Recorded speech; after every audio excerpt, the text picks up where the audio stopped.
হিমনাত G স্মৰণেৰ পৰ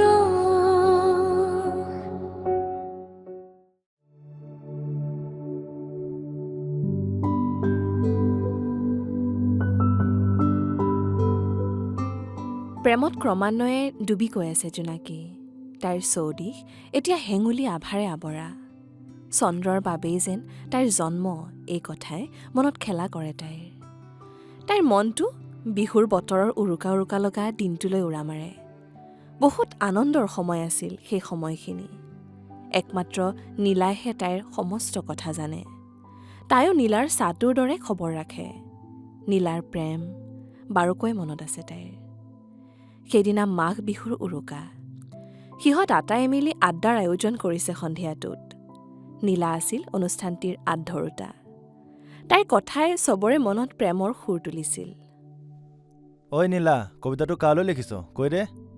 অৰুণাভে জোকায়।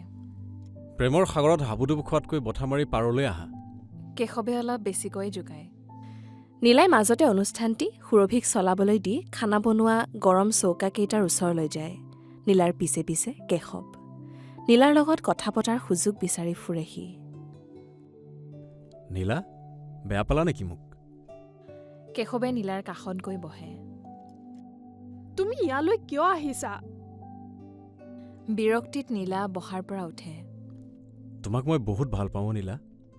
সেইবুলি তুমি চবৰে আগত মোক তেনেকৈ কিয় জোকাইছিলা? নীলাৰ অলপ খং উঠে। চৰি ইয়াৰ, একদম বেয়া নাপাবা। মই জনা নাছিলোঁ যে তুমি ইমান চিৰিয়াছ হ'বা। কবি মঞ্চৰ জৰিয়তে সিহঁতবোৰ চিনাকি হৈছিল যদিও অলপ পুৰণি হোৱাত আপোনত্ব ভাৱ গঢ়ি উঠিছিল আটাইৰে। কেশৱে নীলাৰ প্ৰেমত পৰিছিল। আজি বিহুৰ উৰুকাত প্ৰথমবাৰলৈ কেশৱে নীলাক লগ পায়। গৰম চৌকাৰ তাপত উতলি থকা পানীখিনিৰ দৰে তাৰ বুকুটো নীলাৰ প্ৰতি থকা ভালপোৱাই বুৰবুৰণি কাটে। সি নীলাৰ পিছ নেৰে। তুমি মোৰ কাষলৈ এনেদৰে নাহিবা। নীলাৰ মন্তব্য। কিয়? কেশৱৰ প্ৰশ্ন। কাৰণ মা দেউতাই মোৰ কাৰণে বেলেগ দৰা চাইছে। তাৰ মানে কবিতাবোৰ? তেওঁৰ বাবেই লিখিছিলোঁ। শান্তিনে এতিয়া? কেশৱৰ মনত এক অবুজ ধুমুহা বলিল। একুৰা জুই মাজত লৈ ঘূৰণীয়া হৈ বহি থকা আড্ডাটোৰ গৰমখিনি যেন অকলে তাৰ চাৰিওদিশে ঘূৰিব ধৰিলে। স্থিৰ হৈ থাকিব নোৱাৰে সি। নীলাৰ কথাখিনিতো বিশ্বাস কৰিব টান লাগে তাৰ। তুমি সঁচাই কৈছানে? নীলাক বৰ আগ্ৰহেৰে প্ৰশ্ন কৰিলে সি। সঁচাই। কিন্তু মই যে তোমাক হেৰুৱাব নোখোজো।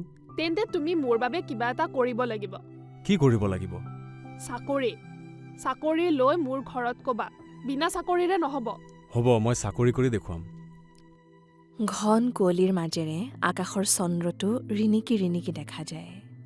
আন্ধাৰৰ মাজেৰেও কিছু আশা জন্মে কেশৱৰ বুকুত। নীলা আৰু কেশৱৰ সেয়াই আৰম্ভণি। কেশৱে নিজৰ যোগ্যতা দেখুৱাবলৈ কত যে কি কৰা নাই। নীলাৰ লগত লগা কেশৱৰ কাজিয়াখনো জোনাকীৰ মনত আছে। 14 ফেব্ৰুৱাৰী, ভেলেণ্টাইন ডে'। মাক দেউতাকৰ কথামতে নীলাই সিদিনা বাহিৰলৈ ফুৰিব গৈছিল। লগত আছিল মাক দেউতাকে ঠিক কৰা ল'ৰাটো।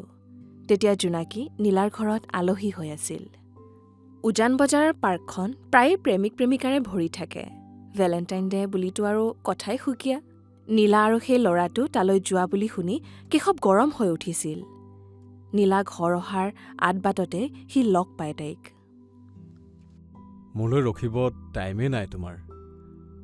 চৰি, তুমি বুলি ক'বলৈ ইচ্ছা নাযায়। কেশৱৰ থোকাথুকি মাত। কিয়? কি হ'ল? কি কৰিলোঁ মই? কি কৰিলোঁ ক'ব আহিছ হা? মোক ছলনা কৰিব আহিছ? কথা ভালকে কবি। কাক ছলনা কৰিলোঁ মই? ভেলেণ্টাইন ডে' বুলি ক'ত ফুৰিব গৈছিলি? কাৰ লগত গৈছিলি? মোৰ ইচ্ছা, য'তে যাওঁ যাৰ লগত যাওঁ। মোক ভাল পোৱাৰ আশা দিওঁ। ভাল নাই পোৱা। চাকৰি লৈ আনা, বিয়া হৈ যাম। কেশৱে বুজিলে যে চাকৰি হ'লে আৰু চিন্তা নাই। প্ৰচণ্ড খঙত তাৰ পৰা আঁতৰিল। প্ৰতিজ্ঞা ল'লে সি। চাই থাক, চাকৰি কৰিহে এৰিম। কেশৱৰ কথাখিনি ভাল লাগে জোনাকীৰ। সি যে নীলাৰ বাবে চব কৰিব পাৰে। প্ৰেমত কাজিয়া থাকেই। জোনাকীয়ে বুজে কথাটো। সন্দেহটোহে থাকিব নালাগে, ই মাৰাত্মক বেমাৰ। এই বাস্তৱটো একেবাৰেই ভাল নালাগে তাইৰ।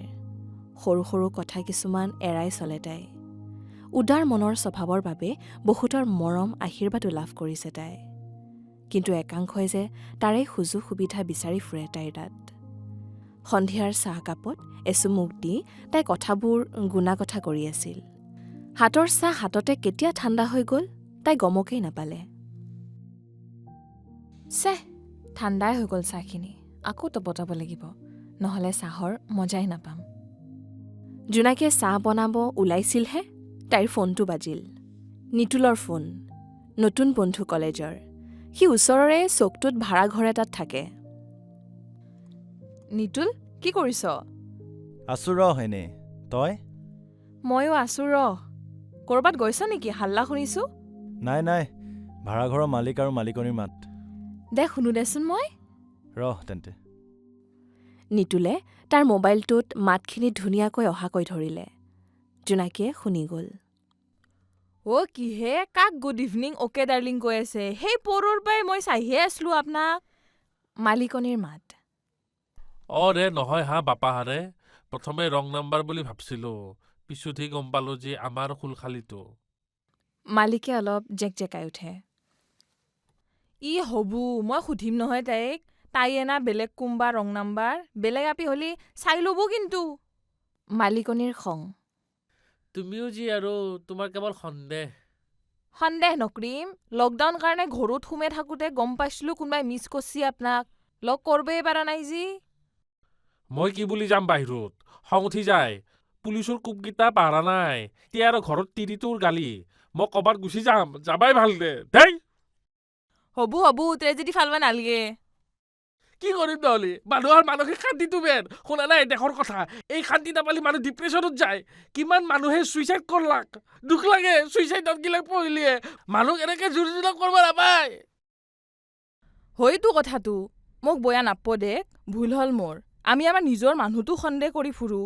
নিজকে কিবা পাপি হেন লাগে। আন নকৰোঁ দে সন্দেহ আপোনাক। ফোনটো ঋতুপাৰে জোনাকীয়ে মনত অলপ ৰস পাইছিল।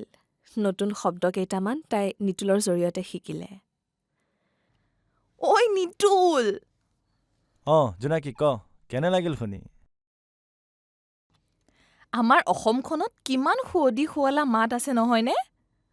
এয়াই হ'ল আমাৰ অনৈক্যৰ মাজত ঐক্য বা একতা। নিতুলৰ লগত কথা পাতি মনটো ফৰকাল লাগিল জোনাকীৰ। জীৱন বিনন্দীয়া। আমিবোৰে উদযাপন কৰিব শিকিব লাগে।